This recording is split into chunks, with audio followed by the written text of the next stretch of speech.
दोस्तों, एक चिड़िया थी जिसका नाम टुनी था। वो अपने पति कुक्कू चिढ़ा के साथ रहती थी। एक दिन टुनी चिड़िया के सपने में परी आई। परी ने टुनी चिड़िया को बताया कि जंगल के टीले पर एक अनजान पक्षी का अंडा रखा है, जिसकी देखभाल कोई करने वाला नहीं है। टुनी चिड़िया ने सुबह सुबह ही जंगल के टीले पर जाकर उस अंडे को अपने घर पर लाती है और टुनी ने उस अंडे का बहुत अच्छे से ख्याल रखा था। कुछ ही दिन बाद उसमें से एक बच्चा बाहर आ गया। बच्चे को देखने के लिए आस पड़ोस से बहुत सारे पशु पक्षी आए थे। जैसे ही बच्चा अंडे से बाहर आ गया, टुनी तो बच्चे को देखकर बहुत खुश हो गई, लेकिन आस पड़ोस के पशु पक्षी बच्चे को देखते ही भाग गए, क्योंकि अंडे से निकला हुआ बच्चा कोई मामूली पंछी का बच्चा नहीं था, वो एक चील का बच्चा था।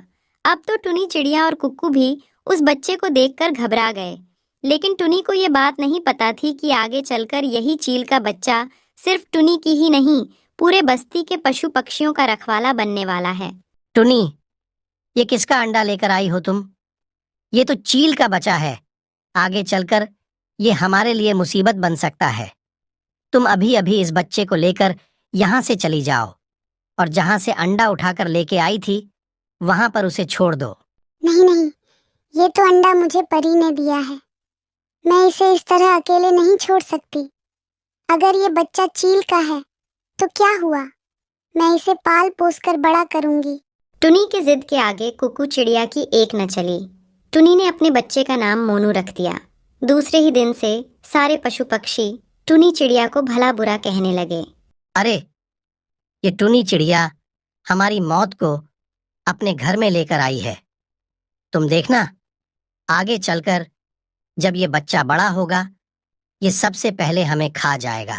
ये बात पूरे बस्ती में फैल गई और साथ ही साथ ये बात तोता राजा के कानों तक भी पहुंच गई।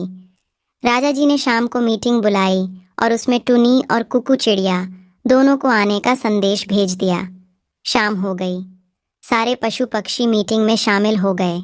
टुनी और कुक्कू भी वहां पर आ गए। टुनी, ये सब क्या है? तुम चील के बच्चे को क्यों लेकर आई हमारी बस्ती में? क्या तुम्हें बस्ती के बाकी के पशु पक्षियों की कोई चिंता नहीं है?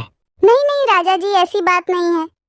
मेरे सपने में परी आई थी, उसी ने मुझे इस अंडे के बारे में बताया था। ये सब बकवास है राजा जी। मैं तो कहता हूँ टुनी और उसके परिवार को इस बस्ती से बाहर निकाल दो। हाँ हाँ, टुनी को बस्ती से बाहर निकालो। टुनी, अगर तुम्हें इस बस्ती में रहना है तो तुम्हें इस बच्चे को छोड़कर आना होगा, और अगर तुम्हें ये मंजूर नहीं है तो तुम्हें इस बस्ती को अपने परिवार समेत छोड़ना होगा। ठीक है, आप सब यही चाहते हो तो मैं ये बस्ती छोड़कर कहीं दूर चली जाती हूँ। टुनी जंगल छोड़कर पास वाली जंगल में अपना घोंसला बनाकर वहां रहने चली जाती है। ऐसे ही कुछ दिन गुजर जाते हैं और टुनी ने 2 प्यारे प्यारे अंडे दे दिए। मोनू अपने दोनों भाइयों से बहुत प्यार करता था, लेकिन दोनों भाई मोनू से नफरत करते थे। मोनू और दोनों भाइयों में बहुत झगड़े होते थे। ऐसे ही एक दिन दोनों भाई खेल रहे थे, तभी मोनू वहां पर आ जाता है। मुझे भी खेलना है आपके साथ। क्या मैं आप दोनों के साथ खेल सकता हूँ? नहीं नहीं, तुम हमारे साथ नहीं खेल सकते।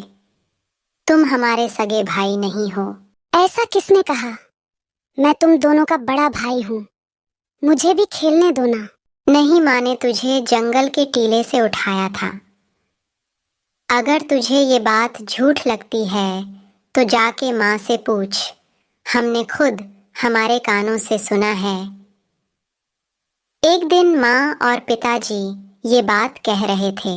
जैसे ही मोनू को यह बात पता चली, वो एकदम से टूट जाता है और रोते रोते माँ के पास चला जाता है। क्या हुआ मोनू, तुम रो क्यों रहे हो? देखो ना माँ, मेरे छोटे भाई मुझे अपने साथ खेलने नहीं दे रहे और वो कह रहे थे कि वे उनका सगा भाई नहीं हूँ। आपने मुझे जंगल के टीले से उठाया है माँ, क्या ये बात सच है? बोलो माँ, क्या यह बात सच है? मुझे माफ करना मेरे बच्चे, पता नहीं तेरे भाइयों को ये बात कहाँ से पता चली, लेकिन ये बात सच है। तभी बाहर से दोनों भाइयों की चिल्लाने की आवाज आ जाती है। टुनी और मोनू बाहर आकर देखते हैं कि एक बड़ी सी चील उन दोनों भाइयों के पास खड़ी होती है। वह उन दोनों पर हमला करने ही वाली थी। तभी मोनू उस बड़ी चील पर हमला बोल देता है और उस बड़ी चील को वहां से खदेड़ देता है। दोनों भाइयों की जान बच जाती है। टुनी भी वहां पर आ जाती है। भैया हमें माफ कर दो। अगर आज आप यहाँ पर नहीं होते तो ये बड़ी चील हमें खा जाती। दोनों भाइयों को अपनी गलती का एहसास हो जाता है और दोनों मोनू के गले लग जाते हैं। टुनी ये सब देखकर बहुत ही खुश हो जाती है। ऊपर से ये सब दृश्य कालू कौवा देख रहा था। वो जाकर ये सब बात राजा के कानों तक पहुंचा देता है। राजा जी, हमने टुनी को बस्ती से निकालकर बहुत बड़ी गलती कर दी। आज मैं टुनी के घोंसले के ऊपर से उड़ रहा था और उसके बच्चे बाहर खेल रहे थे। तभी वहां पर एक बड़ी सी चील आ गई और उसने उन दोनों पर हमला कर दिया।